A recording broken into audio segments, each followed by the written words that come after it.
Nouvel invité dans le cadre du Festival F-Star ici à Montpellier, Fabrice Martin, bonjour. Bonjour, merci de m'avoir invité. Fabrice Martin qui est venu présenter, pas plus tard qu'hier soir, son film The Black Gate, La Porte Noire. C'est ça. Le fait de projeter, de l'offrir, de le donner au public, ce film, vous le faites à plusieurs reprises, sur Paris ou ici à Montpellier.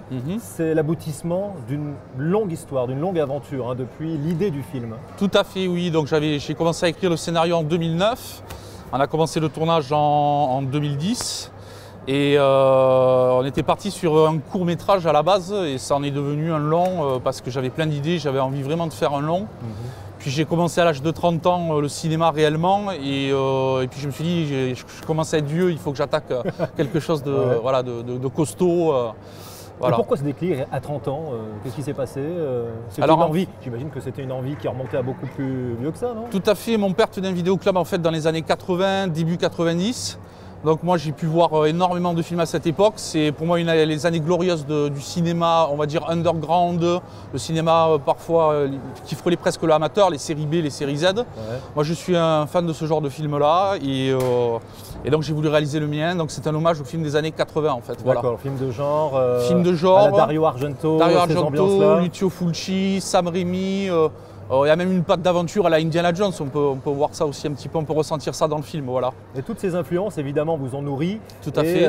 L'aventure de La Porte Noire a démarré avec quel synopsis déjà dans la tête, quelle histoire? Alors j'aime bien moi quand les personnages ont leur propre caractère spécifique, ils sont bien différents, donc j'ai créé vraiment il y en a même 5, il y en a 3 principaux et 2 secondaires, et j'ai bien travaillé leur caractère en fait. Chacun, ils ont un peu comme dans un jeu de rôle, des points différents les uns des autres, ils ont quelque chose à apporter, voilà, une psychologie différente. Et ça m'amuse énormément de faire des conflits entre eux, les protagonistes, les antagonistes, voilà ça. Et puis bon, bien sûr, beaucoup de maquillage FX, j'aime beaucoup les maquillages FX. On a la chance maintenant de pouvoir faire des VFX aussi, donc j'en ai profité, voilà. Les effets spéciaux, dans votre cas, permettent aussi évidemment de limiter le budget. C'est aussi l'une des façons d'utiliser les nouvelles technologies? Tout à fait, parce que par exemple, quand on va dans le film La Porte Noire, on n'allait pas la faire en carton-pâte, ça aurait coûté beaucoup plus cher que de la faire en 3D, en numérique. Voilà, c'est beaucoup moins cher et c'est même plus efficace. Bon. Voilà. En une phrase, l'histoire de La Porte Noire, c'est quoi? C'est l'histoire de David et Sarah, donc 2 orphelins qui ont été séparés durant leur enfance. Leurs parents ont été assassinés dans de mystérieuses circonstances.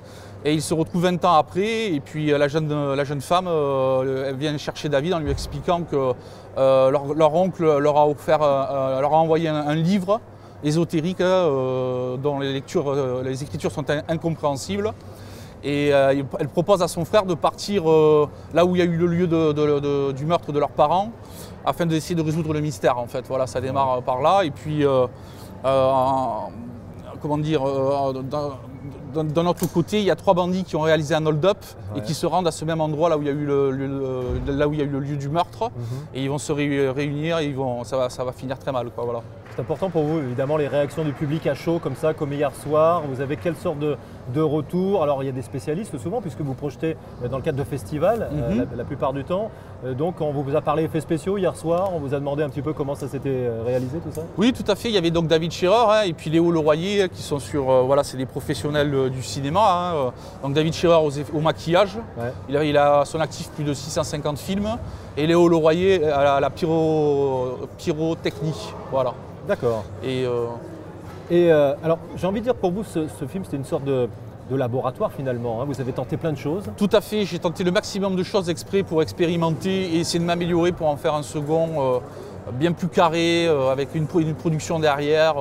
Voilà, donc je suis en pleine écriture là. J'allais vous demander, il est déjà sur le papier le second là. Voilà, quasiment. Le second, les 3 quarts du scénario sont faits. Voilà, je vais... Toujours dans cette atmosphère un peu zombie, un peu gore, un peu... Alors pas zombie cette fois-ci, mais c'est toujours dans du fantastique, ça c'est clair, et du gore. Voilà, ça sera peut-être beaucoup plus gore que La Porte Noire, parce que La Porte Noire quand même, c'est un film gore, mais qui est amusant, un peu comme Evil Dead 2. On ne se prend pas au sérieux, on est là pour rigoler, c'est du spectacle, voilà.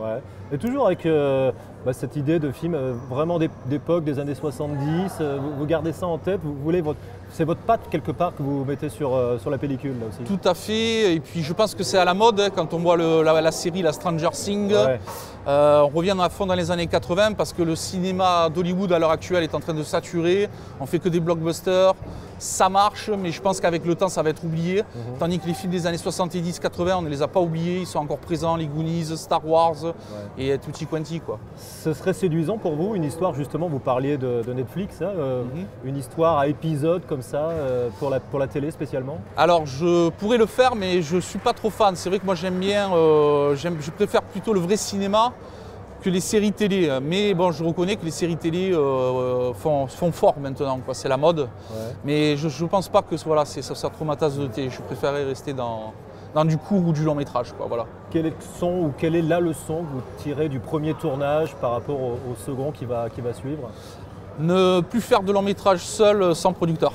Parce que c'est vraiment un travail, c'est très difficile, voire limite impossible, quoi. Voilà, ça a été pas facile. Rendez-vous quand pour voir le second? Alors le second, non, il ne sortira pas. Il y aura peut-être des préquels, mais enfin pour voir le second, oui, vous voulez dire mon second film, où ça va prendre du temps parce que je vais démarcher des producteurs, donc je ne peux pas donner de date. Hein. D'ici 2-3 ans déjà, il y aura des nouvelles, je pense, sur Facebook, sur ma page, voilà. Eh ben, on se tient informé. Voilà, très bien. Hein, on garde des nouvelles de Fabrice Martin. Merci. Merci à vous. À très bientôt. Très bien, merci.